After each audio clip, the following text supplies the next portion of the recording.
Milk, nature's sports drink. So pound for pound, milk and dairy products in general are possibly the most nutrient-dense foods in existence. Now it makes sense, to be honest, as they are provided at a critical life stage to support growth and development. Now I'm not the first to talk about the beneficial effects of milk in relation to exercise performance and recovery, but perhaps I'll come at this from a slightly different angle than the other people that have talked about it. So I'll begin with the day before the game. So the general aim the day before competition in most sports, particularly those where performance is limited by glycogen depletion, so the aim during the day before these events is to maximize the storage of glycogen. So you're probably wondering where milk comes into this equation. So dairy products can help in this regards as they're extremely insulinogenic. So that basically means that the body releases a large dosage of insulin following the ingestion of milk and dairy products. Insulin is known to be an anabolic hormone that supports glycogen synthesis and also inhibits glycogen breakdown. So if dairy products are consumed before bed, alongside a dosage of carbohydrate, it could be assumed that this might help to reduce the overnight breakdown of glycogen that usually occurs, particularly in the liver. Now it won't offset it completely, but perhaps it'll delay the rate or slow the rate of glycogen breakdown. Elevating insulin is also likely to reduce rates of muscle protein breakdown. So research from Jorn Trommelen has shown that dairy proteins, both whey and casein, are likely to benefit overnight muscle protein synthesis. So the inclusion of carbohydrate and dairy-rich foods or snacks, such as yogurt with granola, bran or rice, or even oat-based cereals with milk, porridge with milk as well, low-fat rice pudding, they could all be useful additions here. So I know many teams already do this, and I personally recommend it wherever I go or whatever club I work with. I know famously Louis van Gaal copped some stick while he was at Manchester United for introducing a compulsory team supper the night prior to a game. So to be honest, he was probably along the right lines, and I would probably promote something similar. So obviously a compulsory meal or snack before the guys go to bed, providing a carbohydrate-rich and meal and a source of dairy. That would be my recommendation. Milk has also consistently shown promise in regards to the stimulation of muscle protein synthesis. Again, owing to its fast whey, and so the fast component of milk or dairy products is considered the whey component, the whey protein component, and the slow casein protein content. In fact, dairy proteins are generally considered superior for elevating muscle protein synthesis during the post-exercise period. And in most cases, they produce the more favorable body composition outcomes when consumed in conjunction with resistance exercise longer term.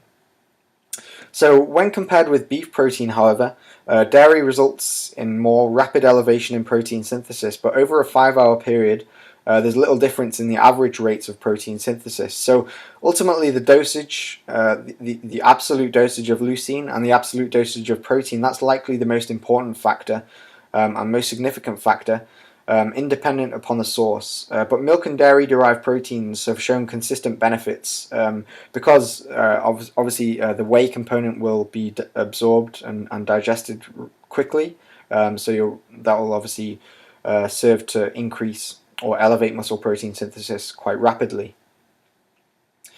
So in regards to recovery, milk can also benefit. So when compared to a traditional sports drink, milk is equally effective in restoring muscle glycogen, and milk also offers the benefit of providing protein, which can obviously help in regards to the recovery of muscle tissue. Chocolate milk might be favourable because it's slightly higher in carbohydrate, so obviously that might be best in regards to restoring muscle glycogen. As if it wasn't enough, milk has also shown promise as a rehydration beverage.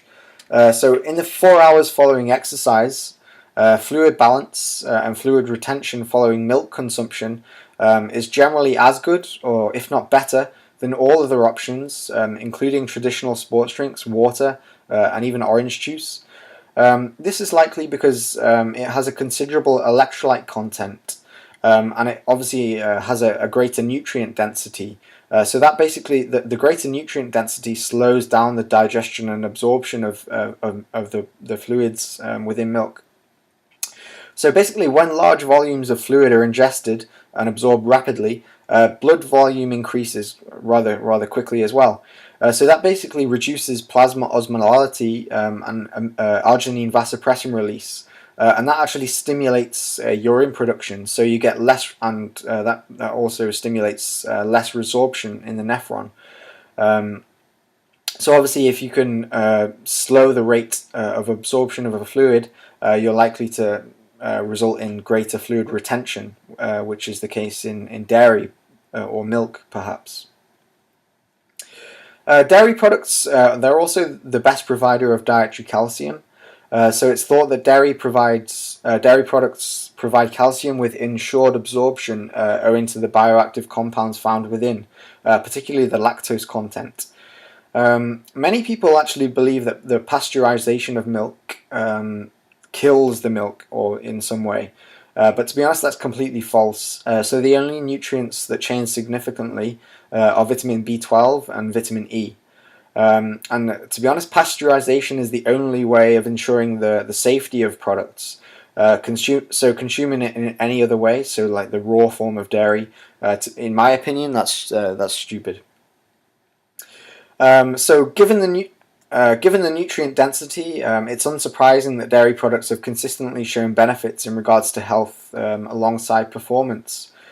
So despite popular belief, dairy products are not pro-inflammatory, and avoiding dairy products without a medically diagnosed intolerance or allergy is certainly not going to benefit health.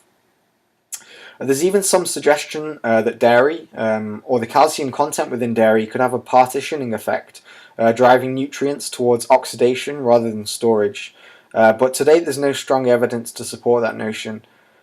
So to conclude, milk and dairy products, they offer a host of benefits, not only to performance and recovery, but also to health.